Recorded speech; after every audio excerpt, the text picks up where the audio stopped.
All right. Let's we are live right now. I'm just getting the streams going. Francis, how's it going? How you doing? Pretty good. God is good. Can't complain, man. Thank God. And of course you can't complain after Uh, being on that interview with Hormozi, getting the spotlight. okay, let me tell you the backstory to that. Let's hear it, man. I want to hear it. So that happened a while ago, actually. It happened in November of 2025, actually. Uh-huh. Oh, So okay. yeah, so I was going to buy myself a gift because my birthday is in November, and I was thinking about what to do.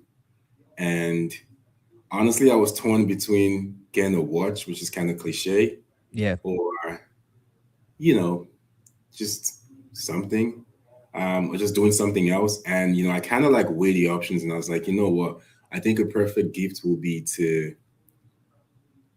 some self development stuff, versus a Yeah. watch. I mean, I Wait. still don't have a watch, so I Hey, never.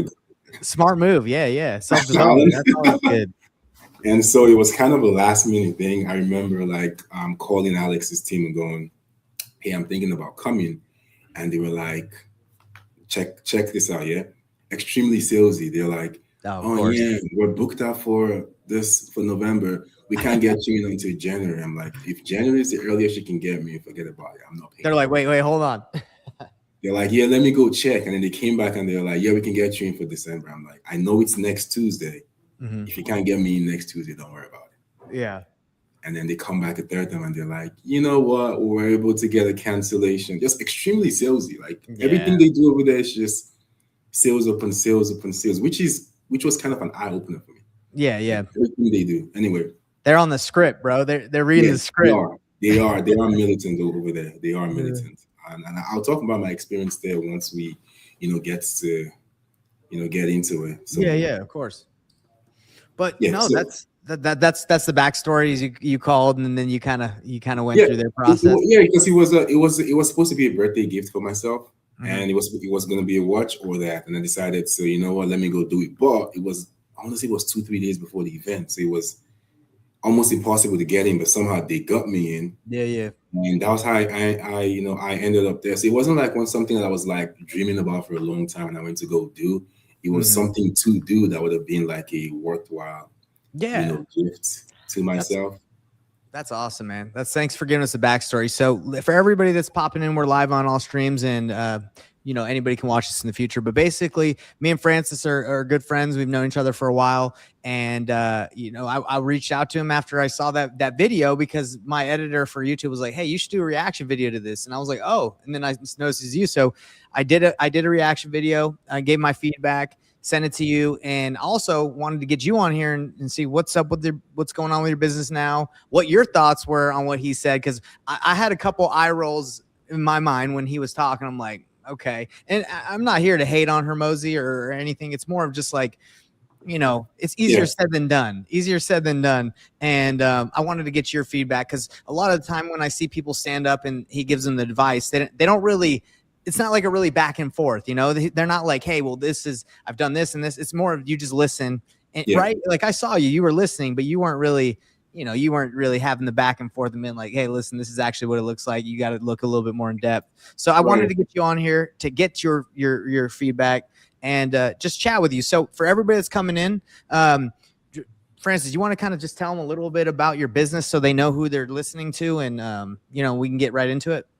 Right, absolutely. So, hey, guys, my name is Francis Willow. I am a real estate wholesaler for the most part. Over the past, I want to say, year and a half or so, we started doing a lot of flips. Like right now, I'm probably in 30-something flips across the country currently. So we kind of like, started in plenty of flips. Honestly, bad decision. I mean, we're making money, but the cash conversion cycle just sucks. Yeah, man. So yeah, I literally shut it off this month. I'm like, no more flips, no longer doing it. We're just gonna stick to what we're good at, which is just flipping paper. Okay. And let me ask you about the flips real quick. So is it because you're spread across multiple markets that's making it very difficult? And if you were to do it in, well, maybe I didn't even ask you this. Are you flipping in just one market, or are you flipping all over? Yes, we're flipping all over the place. And honestly, if I was only doing 5 of them, I'll be fine. The problem is I'm doing 30 plus of them, 35 Yeah. of them. And, as much as, you leverage a lot of lending and, private money, it's still a lot of like capital involvement. Yes. Like the average flip, I'm probably into my own personal cash, at least 30 grand, at least that. So think about that across 30 something deals. And then um, I have overhead of payroll, I have overhead of marketing expenses. There's Mm-hmm. still operational expenses, so it's just like bleeding money and just constantly out of money because Yeah. of what I'm saying? So for me, it was an experiment that was fun. You can make a ton of money. We actually had a $90,000 net closing today. That just came in. I just got the wire for That's on the flip. amazing. But then I bought that deal in January. This is July 28th. It's too I could have long, assigned it. right? I could have assigned it for like 45 grand, Yeah. 7 years ago. You So know, yes, a lot of people don't realize that too, right? They're like, oh, I can make more money flipping, but it's like, look at all the opportunities that you could miss out on, and just the emotional the stress, bro. baggage, right? The stress, like I know you're stressing about the flips because, like, it, even if they do sell, and they will sell eventually, it's still on your mind. Right. And then it's not as exciting. Like, so I mean, I had a meeting with my dispo team yesterday and I was like, listen, moving forward, we are not touching any flips anymore. Because you're dealing with contractors, it's always invoice after invoice, you don't need to be paying. Like, we are wholesalers. Our job is to negotiate killer deals and sell them and get out the way. Yeah. I'm not in the business of taking title. Now I'm getting, like violations. Violations because I'm not cutting the grasses, and like how houses are flooding on me because mid-renovation. It's just like, this is not what I do. Yeah, man. Well, I'm glad that you're done with it. I am done with it. I mean, but then don't get me wrong. I think it's a great business model, but I think flippers should flip. I don't think wholesalers should flip. Yeah. I just feel like those are two different business models. They are two different business models for sure. And so let's talk about what got you into, let's take on some of these flips. Is it because you weren't able to find cash buyers for them, or were you like, hey, I can make way more money if I flip it? Like, what made you make those decisions to start flipping? Accidentally. So I'll tell you the story how I did the first one. The first flip I did was day of closing. Mind you, it was a $7,000 assignment deal, and we don't normally do those, but between looking for a buyer and just not being able to find somebody that wants it, we found someone at $7 grand more. Like, just sell it to him. Yeah, just get it. Day of closing, buddy shows up and he's like, well, I need an extra 30 days. And the seller's like, I can't. Like, you're gonna lose the deal.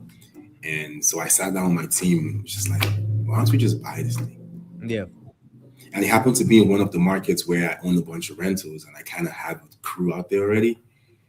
And so I was just like, so I asked the seller to give us a week extension, which they agreed to. Mm-hmm. I called my buddy, who's my private money lender. Purchase price was $120,000 at the time. And he was like, yeah, I'll give you 115 grand on it. And, you got to come out of pocket $5 grand plus closing costs. And you're like, that's easy. Yeah. Like, okay, cool. So I get the contractor in there, and I get coded for $35,000 in renovations. ARV was $240. So I was like, well, I can flip this house and make way more, right? Yeah. And so we do it. Luckily for me, because it was my own crew, I'd worked with them for many years. They moved into the property and lived in there, and they flipped that house in, I kid you not, 9 days. I'm not joking. I love that, man. So like, it was so like, everything was so seamless between like getting the funding and getting the work done. We put that thing on the market day one. We got an offer at ask. We make $52,000 on the deal versus zero. I was like, how much money have I left on the table my entire life? Yeah. And that was where I fell for it. And so I just started like, so we will flip first before we even assign. And now I'm just like, you know what? But then every other deal since that first one has been a total opposite. It takes forever to find contractors. The lender's rates are just expensive. You never sell them for what you want to sell them for because you keep dropping the price on the market every week to get activity. And then it's just like the emotional roller coaster. Like, now my team is versus my dispo team that's just used to dealing with buyers. Now my dispo team is dealing with contracts. Yeah. That's not what they're used to, Yeah. So And obviously, if all the flips would have went like that first one, yeah, you'd be flipping nonstop, right? But Yeah. it's when they don't, right? Yeah, that makes complete sense. You know, I got caught when I was in COVID. It was so easy to flip houses. You know how it was. Like you could just take anything. So we were flipping a lot. And then when the rates changed, we got wrecked. So it's like even if flipping is good, like it's just dangerous, right? Because you got so much tied up in the properties. Yeah, I I think it's agree. dangerous. I agree. So I agree. Again, I think it's a model that works 100%, but I think flippers should flip and wholesalers should yeah, just hold. yeah, agreed. Wow. So let's so your business right now, you've shut that down. So you're going okay, we're flipping paper, we're doing novations Yeah, and seller finance, so like yeah, the extra that's it. strategies. That's it. That's We're it. not gonna Yeah, flip. that's it. I mean, I will flip a sub to deal though. Tell me If I about need, that. Like if they'll give you sub two like financing, you'll flip it. Is that what you mean? Like you'll flip the house? yeah, because a Just lot kind of of the money I lose on flips, lose technically on is on financing. lending costs, on Yeah, yeah. finance. So if I get if I can get into a house for like five K down or $0 down, and then the mortgage is like $900 a month, I don't care if I hold it for 12 months. The problem Yeah, is that's true. my lender is super expensive. Yeah. What are you doing? Like 12%, 14%? What did they got you? So for instance, the one he gave me 115 for. So we just do, hey, I'll give you 115 grand, pay me $15,000 back in 4 months. That's kind of how Okay, we do. so it doesn't really break it down with like 2 points, 12%, No, 13%, it's just whatever. flat. It's flat because it's somebody I know. It just has a bunch of money sitting around. That's And good. just like, the problem is when it doesn't sell in 3 months, and he starts charging you per day, per penalties, and that's where I start to panic because I'm like, Yeah. for every day I'm holding on to this house, it's costing me $140 a day. Yeah, he's hitting you with that interest. Yeah, that's rough. And that's the hard thing with traditional wholesale, not traditional wholesale, but traditional real estate is like, you know, financing. When you try to get a buyer to buy your house as traditional financing, it can take a long time and a lot of Mhm. hurdles happen, right? So Yeah. man, it's crazy. So let's talk about I want to get your reaction because I watched the video. I heard what Hormozi said to you. You told me you're averaging anywhere from 250,000. You've had some good months at 700,000 gross, right? Yeah. And you know, he was like, "Yeah, that's crazy," and that is good, man. You're crushing it, and I'm proud of you. That's amazing. But Yeah. what he was saying, you know, what you needed to do is all sales. And I agree. So I agree. Like, I do think it's like with the business we're in, it's sales and marketing. Marketing, yeah. But give me your take on what he was saying. I want to hear what you thought. Like, Okay, so I mean, I have been to a lot of events. I don't go as much as I used to go in the past, yeah, because for reasons like this, right? There are a lot of people out here that are experts who are trying to teach you stuff that they don't do, they don't practice, right? And so I will say that Alex is one of those guys that, I mean, he has earned his stripes as far as if he wants to sit there and tear down my business. I think he's in a position to, not because he's Alex Hormozi, but because, again, like every single step of the way from my very first phone call to them, they were just trying to sell you. I mean, every single step of the way. I'll tell you something fun that Alex does at the end of the events. Just throwing this. When you're leaving, so you picked up your bags and you're walking out, right? Somebody runs after you. It looks accidental. Hey, Francis, Alex has a letter for you, has a note for you. wow. Every single person, they do it to so like you feel special. It's handwritten, has your name on it, but that's a sales pitch in itself. It goes to every single person. How I know that? Somebody went after me and I told him, just watch. When you're leaving, they're gonna run after you and give you an envelope. And he calls me. He's like, "Yep, they did that. They ran after you, handwritten envelope. Alex said I should give you this." Right. That's So I'm funny, saying dude. like somebody like that telling you about you having a sales ops issue. It sounds like he knows what he's talking about. Right. Right. So for me, I will say like after the events, there was a lot of soul searching that needed to happen. I want to say it shot my confidence a lot. Like just seeing like somebody like have an operation that's that efficient. And it almost feels like everyone is for lack of a better word, it felt like he had a bunch of Like robots. robots, as I was literally about to say, robot. Everyone was in cadence, not in a bad way. Like Yeah. everyone was in cadence. Like everything was structured, everything was organized. So for me, it was inspiring to see that, but it was also like very deflating because I'm like, where do I start from? Yeah. And, It and feels and the like, question, my question is, do you even want that? Like, do you even want a system like that? I mean, if that's what guarantees results, then I mean, you get what I'm saying? If Yeah. that's what it takes to get consistent results, right? Then why not? So the reason I went there was I had two major issues. I knew I had a sales ops issue as far as like how do I get my people to sound the same way on every call for the most part. And the Hmm. second issue, which was more pressing, was I'm finding it hard to attract the best talent. I'm having a hard time doing that, Yeah. right? For some reason, I can't get like the best talents to come work for me. I Hmm. mean, I do have a sprinkle. Like back then, I had a sprinkle of good talent, but like it was just 60% of the team is great, 40% don't need to be here, Yeah. right? And so those were the two questions I needed answers to. Did I get the answers I needed? Yes. But it's one thing to know what to do. It's another thing to master the art of actually executing it. And so that's what the vast 8 months has been about for me is okay, now I have the blueprint for what I should be doing. How can I hone the process into where it is repetitive and replicable even without me, being the operator? Yeah. What did you do, or what are you doing right now to attract better talent? Okay, so first of all, the marketing piece. So the marketing piece, more making it more compelling, as far as who am I looking for? Hmm. Like pretty much weeding out what do you call it? Weeding out the like the job post itself should tell the applicants who this is for and who this is not for. So you want to Yeah. be very clear, first of You're all. trying to get really niche on it, right? Like you're specific on who you're targeting.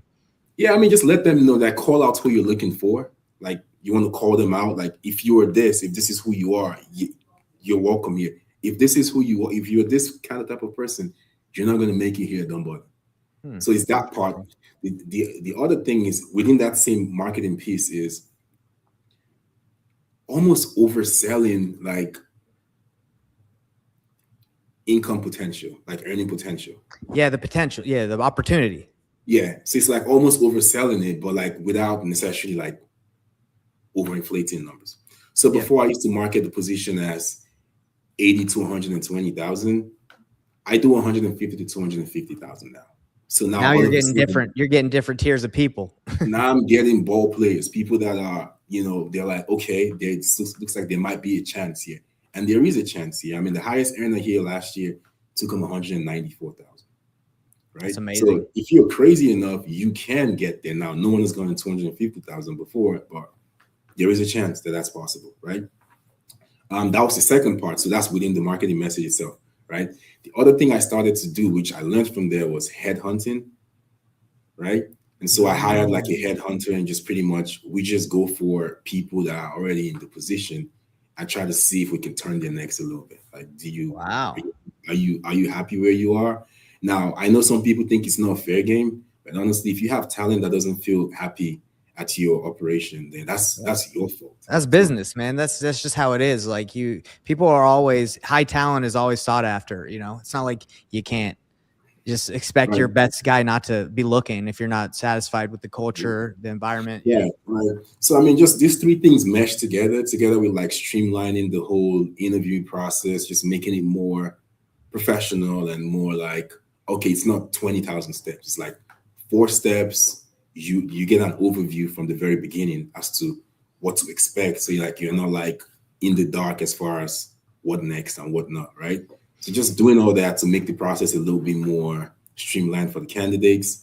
Um, and then yeah, and just like selling them this dream, that overselling the opportunity, I want to say, right? How much when you're talking to them about the opportunity, do you involve real estate, like owning real estate, anything like that where they can see like maybe potential to own real estate?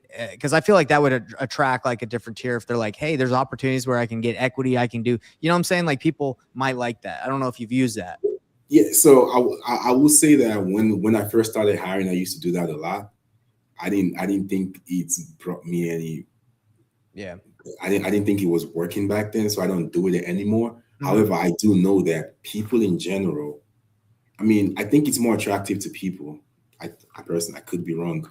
When you tell them, hey, you can earn X amount of dollars, and you're welcome to partner with us on deals moving forward. So Oh, it's your money. Now you can come partner with us, yeah. right? So you make it first, and you decide if you want to work with us or you want to take it somewhere else.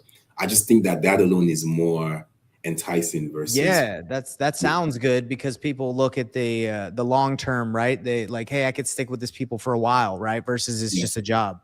Right. So yeah, yeah. I mean, as far as like promising them, like equity in deals or property, we don't do it because again, it's this industry. I mean, what's the turnaround? What's the turnover time? A Yeah. year. So yeah. I'm gonna give you like what 1% equity in the commercial building I own, and you're only gonna be with me for 12 months. It's just Right. like the dream doesn't make any sense for me to even sell it. So when you so you went to Hormozi's event and you learned those things, how has that helped your business to hire this better talent? Okay, so I came back and I had a sit down with my entire team, and I told them pretty much we're shit. Mm-hmm. Like, here's my French. Told them we are not doing what we should be doing properly. Again, it tore my confidence. Like it actually did deflate me, right? Not because of the words, but just because I saw like a well-oiled operation. Yeah. Right. And so I came back and I was like, well, I know I can't replicate that, and that's not the goal, but can we get 5% better? Perfect. And so what that led to was pretty much all of December, I redid all the SOPs and pretty much raised the bar on a lot of things. Guess what happened after that? Everyone quit. Lost 50% of the workforce. Oh, that's okay. I lost 50%, so half of them left. Is that they just quit? They're like, this is not. I'm not in this. They started falling off like flies. I mean, before here, so hours at 9 a.m. to 6 p.m. and guys will come in at like 9:15, 9:30, 9:45 sometimes. And it's like, well, I mean, it's cool, it's whatever. But when I mean, after that, it was like if you're here at 9:05, you're late, right? And so things like that, you start having like difficult conversations with people. I'm like, if you can't show up to work on time, I don't want you here.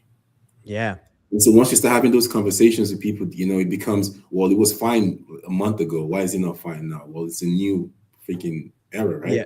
Yeah. So you either get with it or you get on. And then, so doing that, I knew it was going to come as a consequence. So people started to fall off. They weren't falling off because the standards were high. They were falling off because there was a lot of friction all of a sudden. Because everything they were doing was like scrutinized. Like, you shouldn't be doing that. Yeah, they were comfortable before, and now they're uncomfortable. Right. So I lost half the workforce, and I lost a further 25% of the workforce in March. So like we're down to, at one point, there was only 6 of us here. I was like, I'm fine with that. But guess what? That particular month and the month after, we did $500,000 both months. With, wow, I'm going to say 1/3 of the team. That's amazing. That's incredible. And so if you ask me what were the benefits of going to Vegas to go see Hormozi, I think it's just made me more stringent on like the culture and what I'm looking at, like what I allow. Yeah. Right. And what we have to, what we, let people get away with. But it's also shown me that you can be more efficient with a smaller team. I mean, I stumbled upon that. I didn't realize I could put up. Yeah. In that video, you said you had like 17 people on the team. Yeah. At the time. Yeah. Right now, there's only about 10 of us in here. And it's probably outperforms the 17 that you had. There's way less people to manage. And just the quality of people I'm bringing in now. So I make them take like IQ tests. Honestly, bro, you have no idea like how much easier it is to manage people that just use this. It's just like, you're telling me it's easy to work with smart people. I mean, who would have thought, right? Yeah, who would have thought? So that's something that we screen for now in our interview, in our hiring processes. Yeah, we try to test like problem solving abilities and stuff like that. Man, it's so interesting because it's just like common sense. It's like, all right, if I hold people to a standard, if I make sure they're smart, if I make sure they show up on time, and that they don't slack like immediately, we're just gonna be a better business. And I think the hard part is being the leader that's enforces that. Because like for my company, it's like if someone shows up late, I'm like, I get it, life is tough, I get things happen, but it's like doing too much of that makes the culture not very not, I don't want to say rigid, but consistent. Right. But I also think that you earn certain things, right? So as far as I'm concerned, if you come in here, your first 90 days, you need to be immaculate. You earn the lateness, you earn the days off, you earn the absence, you earn all that. You don't come in the door and day one, you're talking about there was traffic. There was traffic 24 hours ago. You knew this. And you still showed up late. Daily. There's, you got to know there's always gonna be traffic. There was traffic yesterday. What do you mean there was traffic today? Yeah. News flash, there's traffic. Man, I love that. So, I love that. It's just like, just making people understand, listen, like Alex's word to me was, you just have to be militant, right? And that's just kind of what it is now. It's not like this is the most fun place for you to work, but however, there are bare minimum standards. Every second Friday of the month, what has to happen? You need to get your direct deposit checks, right? Every Friday of the month without fail, that has to happen. Okay, every day at 9 a.m. you need to be in here as well. Yeah. I think that's a fair compromise. That's a fair exchange. That's a fair exchange, right? And I think like just setting the right expectations is probably the most helpful thing, because you got the people out that were used to other expectations, and then you got brand new people in, and you set those right expectations so they're cool with it. So yeah, I think that probably has a huge it's getting it right from the jump, because if they come in and that's just what the rules are, it's easier for them to it's changing the operating system of the people that have already been there before. And that was kind of why I'm going to go very, very hard on them and let the ones that want to fall off, and let me see who I'm left with. For sure, man. Wow. So I'm curious, you're doing tons of volume, tons of the deals and making a lot of profit or gross revenue. How much marketing spend are you I'm curious, if you're open, like how much are you spending in marketing every month? It's gotta be huge. So last year we did 1.2 million last year. So about $100,000 a month, roughly. In marketing, yeah, right? Just on Google Ads alone, Yeah, and that's all our marketing channel. But this year, just due to the the team's size fluctuating right now, honestly, we're operating at around 50 to 60,000 a month, because that's about how much the current team can. I know last time we spoke, I think you were having need to sell my house faster. A certain company run your PPC, or is it in-house, or you still have that company? I still have a company doing it for me. Back then I had Gene Binko. I think he was, I forgot what company he was with now. But yeah, I have one of my really, really good friends that's also a wholesaler that's running my marketing for me. It's just something I've just never known how to do, and I just didn't dabble. Yeah, you don't want to mess with it. It gets crazy. So you're not using any of these PPL companies. You're just running it through that. No. And then for me, that's something I will explore some more when it's time to scale, if I ever feel the need to. Yeah. For some reason, I don't know. I mean, and I don't want to say the wrong thing here, but I'm not sure if these PPL companies are like generating, Facebook leads, YouTube leads. Yeah, you want legit leads straight Google. Just Google. Yeah, I mean, I'm not saying you can't convert those Facebook or YouTube. I'm just like, it takes more. It just takes more. Yeah, my team is not used to those quality of leads. So like the last thing I want to do is put them under pressure while giving them lower quality leads. You know what I'm saying? So it's just. Yeah. One of the benefits I see with the PPL companies, I do know they're buying each other's leads. They're selling multiple, it's obviously not as clean as what you got, but their return policy seems pretty crazy. Like that if you don't get a hold of them or they don't want to sell, you get the money back. Obviously, you don't get that with what you got. When you spend the money, you spend the money. February of this year, I actually did my marketing analysis for last year. Again, we spent $1.2 million. Yeah. On marketing last year. And we generated, I could be wrong now, but I think it was somewhere around 8,500 leads last year. Maybe 8,500 or 9,000, call it that. Do you know that 2,500 of those leads were just duplicates and spam. Even 2,500. yeah, and I know you probably have all those recaptchas and you get all those things probably to stop all Right, that. But it's, right. So I was saying, so if we have 20, call it 2,000 leads that way, what you call that way, spam leads because we tag them spam. Our average cost per lead last year was 189,000, right? So if I do 189,000 times 2,000 leads, wait, that's average cost per lead was $189. sorry, $189. Yeah, sorry, Yeah. $189. Yeah. So if I did $189 times 2,000, Yeah, that's a lot of dough. with $189 times, I'm sorry, 2,000. Oh, good. It's all good. So 378,000. $278,000 in spam. Was what we spent on spam. And so in that moment, I called in my director of acquisitions and I was like, we need to go PPL, bro. Because if we went PPL, that would have been 378,000 that we could have spent on actual leads. Right. And at a 4x return, we left $1.5 million on the table last year from this current spend. So we made the resolve, we're going to switch to PPL. This was February of this year. But when I started doing my research into PPL, and I'm like, these are not like actual like Google leads. These are Facebook. I'm just like, I don't want to deal with that, man. I don't want to deal with tire kickers that I'm not ready to sell. And then, it just takes forever for us to close. Like my team is used to, we call a lead. If it's a hot lead, we'll probably get a deal today.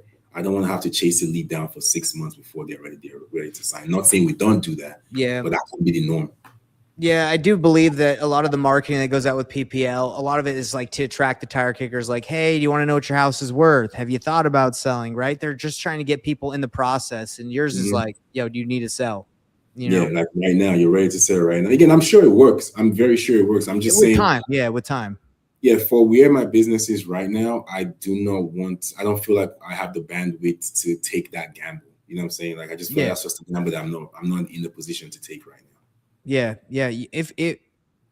I would agree with you. Now, the one caveat would be like, if you wanted to dabble in one of these providers and just see it like, because, honestly, with the amount of money you're spending, if you got introduced to like the owner of one of these companies, maybe you know them, maybe you know some of the owners, but if you're like, hey, you run mine legit and you can expect me to be spending this kind of money every month. They're going to treat you with the royal, I think they'd be treating you with the royal, whatever you want to call it. They give you the royal treatment.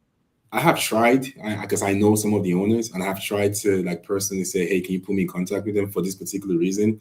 And I've just been told, yeah, the owner doesn't take sales calls anymore. Okay.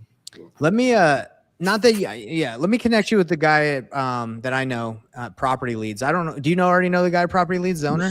No. Because I'm like, dang, I feel like he would help you out, right? Because like, I know him, but he just never took that call. Okay. Yeah, he's what I'm talking about. He didn't tell me that. His team told me, hey, he doesn't take calls anymore. I'm like, well, that's weird. And then they keep harassing me every day. Hey, when do you want to sign up? I'm like, I told you what I wanted already. Yeah, no sweat. Yeah, and I know like there's other lead sources, but they're going to give you the tire kickers. They're cheaper. They're like $50, $75 per lead, but they're not going to give you honestly, I think I would much rather pay double, triple, and just get like legit sellers. You know what I'm saying? Yeah, and it slows down the whole machine too if you just have a bunch of crap in there. Like, tell me how your operation works with like the follow up. Do you have like leads managers just filtering all day, or like? Yeah, so I have two. As of today, I have two VAs actually that just like boom spam the entire day. So I have 29,000 leads right now in the CRM over the years. And so the two lead managers just like spam, and then whatever they revive, they push back into the funnel. However, I did have a call with a company a couple of days ago that's using AI to just do that. Right. I've heard that. Are you going to start implementing that? Yeah, I actually plan to sign up this week because. What's the company? I might have heard of it. I think it's Steve Strang's. Okay. Yeah. Steve Strang's company. I've forgotten. Objection Proof AI, something like that. I think that's the name of it. Yeah, they basically text. They send them for all these workflows, right? And they just get the AI to try and get people to book calls, right? And I've heard the conversation. No, like they don't text. They actually call the sellers. They call they yeah, they have the I've heard the conversations too. It seems pretty legit. Now I It would is. know if it was somewhat like not real, but maybe a seller I probably would never would suspect. Nah, I heard. I heard the calls. Honestly, it was hard to. I mean, you would tell eventually, but by that time, you're too far into the conversation. It's not. I've had one of those AIs call me before, and I'm just like, this is a robot from literally Yeah. hello, right? This one, it was hard to tell until like much later. Until I think the AI started That's glitching a wild. little bit. I'm excited for you, right? Because that's like I feel like that's a huge bottleneck in the business is the leads Oh, yeah. management. It's like, man, two VAs, like even if you had five, like a lot of people aren't going to answer. Like you need almost a system that's like not Right. not real people to just follow up and get them on. The closers are what's important. I don't think ever that's going to be automated, in my opinion. Maybe, I but agree. I agree. I agree. I definitely. That's what I think. But I feel like, can you imagine if you're able to like automate the lead managers and just hire strictly closers? dude, that's the business I think is my dream. It's just like just put me on the phone or put my people on the phone with qualified opportunities. That's it. Period. Yeah. Don't talk to anybody else. No follow up. Right. Yeah. Yeah, That's what makes the business tough is the follow up, yeah, in my opinion. yeah. It's like all those conversations that your people are having where they shouldn't be having. Yeah. Like yeah. What I mean, I don't need a closer to ask a seller the age of the roof. Anybody can ask them that question. Yeah, exactly. I'm I don't saying? even want to ever talk about the condition of the home with the seller. Like, I don't even care. I want to know the motivation and how are you ready to go right now? That's like what I want to know. Yeah, honestly. So yeah. But yeah, how's it going with you though? I mean, I know you started doing. I know back then we're doing a lot of JVs. Is that Yeah, man. I'm still kind of doing the same thing. I haven't gone to the Hormozi event and really just like got it super dialed in. My business is kind of just chill. You know how it is. Like people are showing up late. Let's be real. I show up late. There is a place for that. Now I want you to get where that came from. Honestly, it just came from at that time I had a 187K, 190K overhead thereabouts. Yeah. So it's just like I'm literally one bad month away from crapping my pants. So it's just like, how do I make sure this thing can run efficiently? Yes. And I'm right there with you. So let me tell you about my business, completely different. So when we talked back in the day, I was doing JVs. I had just left the company that had the large overhead and the multiple team and making sure we got in there, came to work on time and all that stuff. And I didn't really want to be in that position or run that. So I went just small. It was just me doing JV deals and networking and helping people learn the business. So what it is now, it's just me and my business partner. And what we do is we try to bring in people who want to learn this business and we try to partner with them on deals. So they'll come in, they'll do the marketing, they'll spend the money on marketing, they'll generate the opportunity. And then we get involved if they need help closing it. So it's like, it's small, but the overhead is really nothing, right? There's no expenses. So we're like, I'm not losing any sleep because the students or the clients, they have the expense, right? They're paying for the marketing and for our time. So, why would someone come to me and pay me to teach them and how to build the business and all this? Because I have the experience, right? And I can make sure whatever money they spend, they're not lighting it on fire. Because how if you're new and you spend $1,000, $2,000 on leads, well, you don't necessarily doesn't mean you're going to make money. You could be going against your team and they could be locking up all the deals and they could be losing. So, I look at myself as like, I'm an insurance policy for people who want to get into this business and want to make sure, cause we'll hop in, we'll do their deals. We'll close the deals with them. And then we split the fee 70-30. If we negotiate, we get it under contract and we dispo it, we take like 70% and they get 30. If we just have to dispo it, we'll take 40 and they'll take 60. So it just depends on what they do. And then our goal is to teach people how to do this business through deals. And then once they've done enough, they feel comfortable enough, they fire us and they just do the whole thing themselves. That's kind of what, so it's just me and a business partner and a VA. Like I said, it's pretty chill. And, I would be just like you if I had that overhead. I would be like, man, everybody, if you're not here, you're all gone because I don't got time to waste. Yeah. I see where you're coming from. Are you still in one market or are you doing deals everywhere? Just wherever the clients are working, that's where we do the deals. Yeah. You used to live in Utah. I think you moved to Canada, no? Yeah, I live in Canada right now. Yeah, so I'm out here in my little shop. I bought a little farm, like a Nice. little tiny farm. So I'm out here in my mechanic shop. It used to be a mechanic shop. I turned it into my office, and yeah, man, Nice. life's pretty chill here. What part of Canada are you?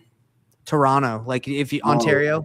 gotcha. Yeah. So I live north of Ontario. North of Toronto, about an hour and a half, and that's the business I have right now. And I understand your ambition to go more and do more. Like right now where I'm at, I feel like I'm just kind of like in a waiting mode before I like go deeper into something. Yeah. Does that make sense? Yeah, no, it makes plenty of sense, Nathan. I don't think bigger is better, and I'll tell you personally. Like, I feel like if anyone can say that, I can say that for sure. Bigger is not always better. Again, like I said, it's just more overhead, more stress. You don't even make that much. You don't make that much more money versus you, where overhead is bare minimum. Everything you keep is mostly profit. Right. So it's a lot. I mean, it's better quality life. I know. I know. But what you're doing is as you try to achieve more and you're more ambitious, like there's growing pains, and that's why it's not as profitable. But if you keep going, then it's like astronomically more beneficial, right? Because then you learn all these things. But you have to, like, I remember when I was trying to grow my wholesaling business to a certain point, like we weren't that profitable because we were learning and failing as we learn. Do you is that kind of the same thing where you're you're learning? Yeah. But then you're making costly mistakes that's then making it not as profitable as it should be. So yes, you make $700,000 a month, but I mean, how many mistakes did you make? What were the cost of the mistakes you made to make $700,000? Yeah, right. What I'm saying? So now I know how to make 700,000, but it cost me $550,000 to make 700,000. So what am I really doing? You know what I'm saying? Yeah, man, that's exactly right. And that's why like content, I struggle to make content sometimes because we usually just show like the result or like what the gross is, but they don't get to see, and nor do they want to see like everything, but there's so much involved with making, like you said, 750. Like, was that like a couple deals that accumulated that month to close and it just blew up, and then the next month wasn't that? That's real estate. It's going to ebb and flow. I agree. I mean, the goal for me right now, and I have it written here on my wall, is I'm calling it caps. I'm capping it at 750. And that's the number that I want to staff up and bump up marketing to where if the business can do it, I'm just gonna clip it right there. As far as we're not growing it anymore. And here's why I'm saying that. I'm not saying that because I want more money. Or because I need more money. I think it's the person you have to become to earn that, for one. And it's everything you have to learn, like you said, the growing pains, everything you have to learn to become that person that can then translate into your next venture. And for me, that's what it is. It's not really about, yes, I want to have the biggest wholesaling operation. Well, it's like, if I can play around with this baby that I have here, as far as like, how can I, move numbers and see what's possible on the back end. What will give me the confidence to go dabble around with in numbers if we're talking about how do we increase from $7.5 million a year to $8.5 million? You know what I'm saying? Like, if not with this machine, the good thing about wholesaling, is cause and effect is very, like the reaction time between cause and effect is very quick. If you do something wrong, like, right away. It's like, I messed up the marketing, boom, you can tell leads are crap. Yeah. Right. I had the wrong salesperson, boom, you can tell. Lead to contract ratio is crap. You can see the effect of your good actions or your bad actions in real time. There are some operations, there are some industries you go into where you make one wrong move now, it might take you 6 months to see the impact of that. And that's rough. That's real rough. I'm saying. So like, here we can actually correct ourselves quickly and go, okay, no, I'm not doing that anymore. Let me do this. I'm no longer doing direct mail. Let me do PPC. I'm no longer doing PPC. Let me do PP. And you can see the results right away. That's true. Yeah, it's kind of the same thing when our industry too, when we're trying to attract the right client that we could work with. Like if we do Facebook ads to attract the right client, and within a week we know, not even a week, even a day, depending on how much you're spending, you can see, Yeah, okay, this is not generating the right opportunity or talking to the right people. So that's true. Like, and you need that. I feel like, especially when you're an entrepreneur and you're starting, not even starting out, but you need to know the result of something quick, or you'll right, get. Yeah, that's kind of the hard thing about flipping, is like you do all these things hoping for a result, but you don't really know when that's going to hit. That's right. the And then tough you part, get to the end and you make 5,000. bro. The worst thing I did was a 3 year, no, it was a novation, but it took like 3 years, and we made like $2,000 on it. Why don't you terminate the deal? I'd call the seller and be like, hey, cancel the contract. I'm no longer Dude, interested. it was one of those where I forgot I even had it. I was just like, you know what I mean? It's just market. I just left it on there because I told him, I was like, look, you live in an area that nobody really cares about. It was like Del Rio, Texas or something crazy that, anyway, that was back in the day when I thought it was going to be juicier. But Yeah. you know what ended up making it not so juicy is there was a family inheritance involved in liens and stuff. So when I Mm, thought we had more money to make on it, it got eaten up. So it's whatever. yeah. That It is what sucks. it is. Yeah, I know. So let me I'm really interested. So with your business, it's nationwide still, right? You're still running in different like your ads in different markets. Pretty much went back the last 4 years, right? Took all the closings we've done, right? And all the ones with the largest spreads, just narrowed that down. That's kind of what we do. It's like at the end of every year, we just add to the list, like whatever towns we're getting, like whatever places we're getting like the best deals in, we just spend more money there. It's kind of what. Is there are you seeing any correlation? Is it like bigger metros that you saw, or like anything that enabled you to like know which one, or was it kind of just random? Because last year, for instance, New York was our best state last year. This Really? year we have done 0 deals in New York, zero, Man, zero. Like I know last year, we were killing it in New York last year. and New York's tough. At least it's been tough for me. Yeah, Yeah. New York State, not city though. Like New York State, like State. Okay. yeah, like not the five boroughs. No, New York State, yeah, we're killing it in New York last year. This year, we've done 0 in New York. So it kind of ebbs and flows. Yeah. Well, I remember when I was doing nationwide, where we were just doing like trying to get the cheapest leads, and we would get leads in the worst areas. You know how it Yeah, is. Like you don't do right. that, right? Like you Yeah, don't just get that we don't. trash everywhere. Yeah, we don't. I mean, we stopped.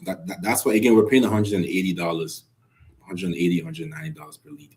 It's because we're kind of like a little bit Yeah. um, Target. targeted. Yeah, so we're not just doing blanket everything and give us whatever. Because again, I might as well go do Facebook ads at that point. Did you get your from Hormozi's advice? He said about scripts. He was like, get your team just reading the script. Don't vary. Like, do you do that now, or do you kind of let them have the conversation the way they I'm flow? glad you asked that because I knew that was something that in your commentary video. I noticed you brought that up. In an ideal world, me just being the control freak I am, I want everybody to nod their head at the same time, spin their chair at the same time. That's me. Yeah. But I just think it's impossible for me to do. It's impossible for me to execute, for me to get people, taken at that level. So no, we give them a Yeah. script. We give them a script pretty much. We role play the script with them, but ultimately, I need 14 bullet points from this conversation. Good. Play around with the scripts. I just need these bullet points at the end of the call. I think the sales process of when you're talking to a seller, like you need empathy. You need to be able to listen and take the conversation where they need to go. Sometimes it's not so structured, right? They have to like and trust you, and you're usually they're talking to so many different people, so they need to like feel like this is Yeah. a real thing. That's at least what I think, right? Like when you're Yeah. talking to sellers, Absolutely. I mean, I've been on the phones myself for years, and at no point did I think following the script will make you sound human. Like you just don't sound human. You sound Yeah. very scripted and very robotic. for sure.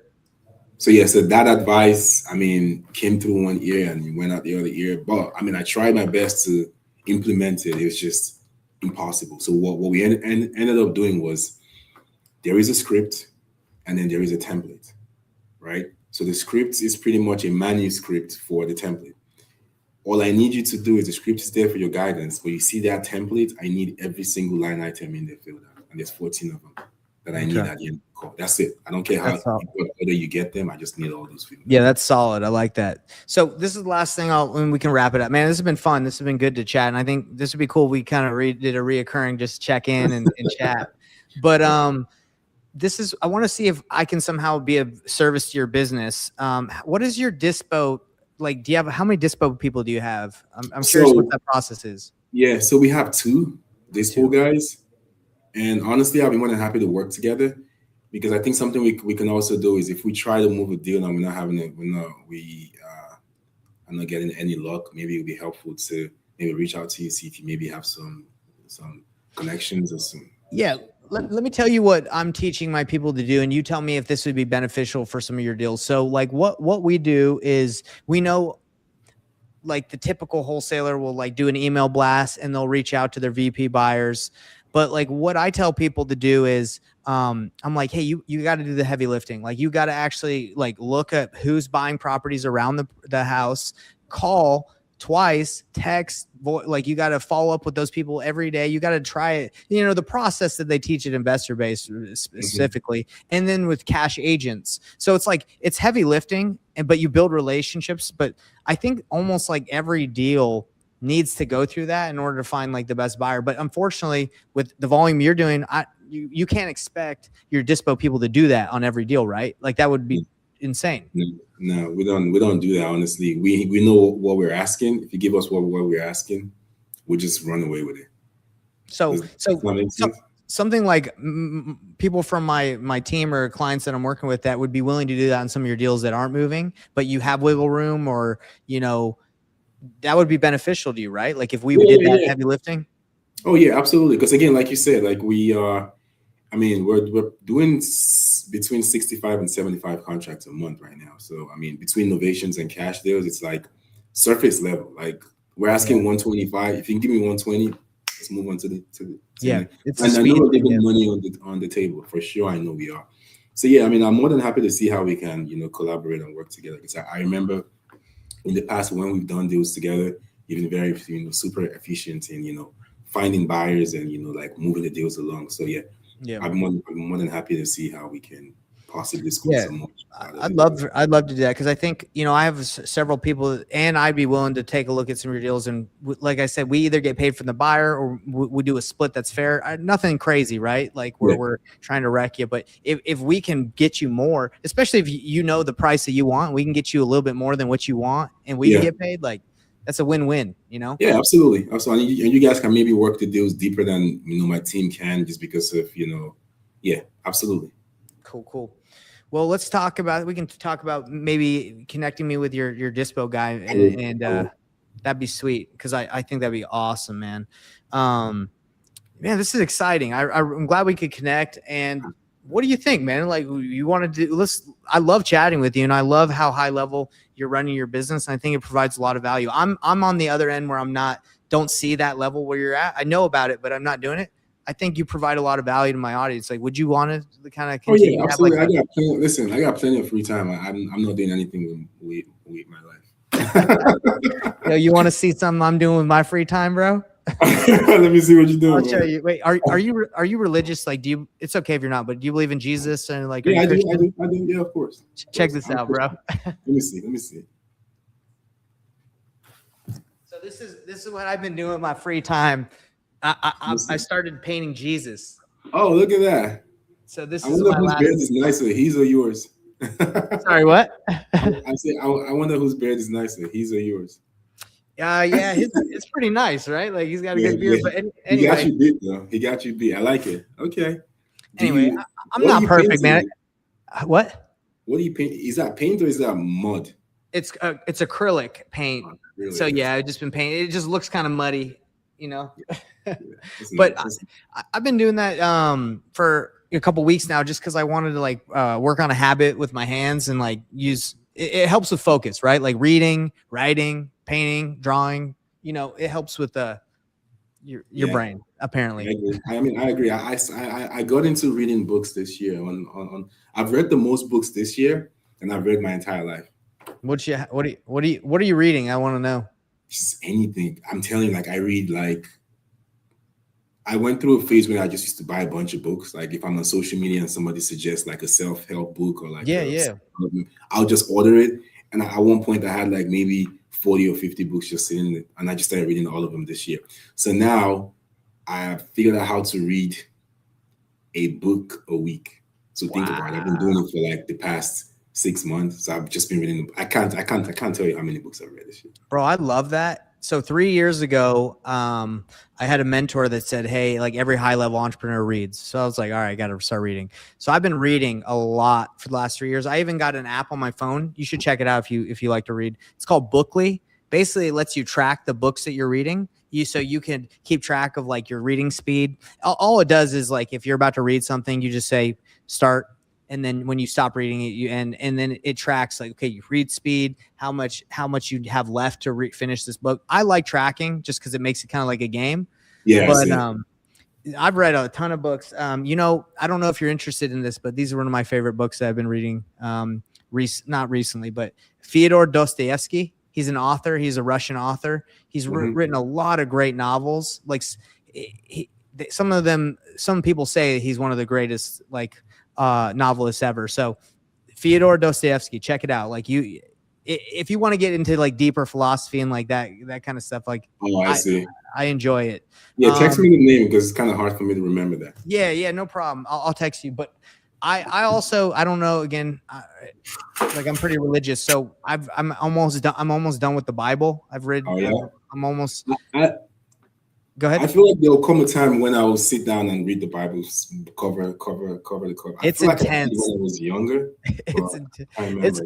Bro, the Bible is tough. I love like learning about this stuff, but it's hard. Like the Old Testament, like back in the day before Jesus came, like it's tough. It's a tough read. I'm almost done, but it's like anyone that's like, yeah, I've read the whole Bible. I'm like, have you really? I'm reading. It's hard. It's hard to hit cover to cover, but all right, man. Well, let's we'll end this chat, and anybody that watched, I hope you enjoyed. And if you have any questions for Francis, just leave it in the comments, and I'll shoot them his way. Francis, do you want anyone reaching out to you? Like, if they have any questions, like, do you want to drop their social media or anything? Yeah, sure. My name is Francis Willow. You can find me on Facebook, Francis, last name IGWILO. Okay. Or you can just search my last name on Instagram and then you see my face pop up. But yeah, all right, guys. Thank you so much for having me, man. This has been a pleasure of mine. Yeah, no, I always have a good time chatting with you, and I think there's a lot we can do together, and we can help each other grow. So looking forward to chatting more. Peace out, everybody. Absolutely. Thank you, Nathan. See ya. Bye-bye. Yep.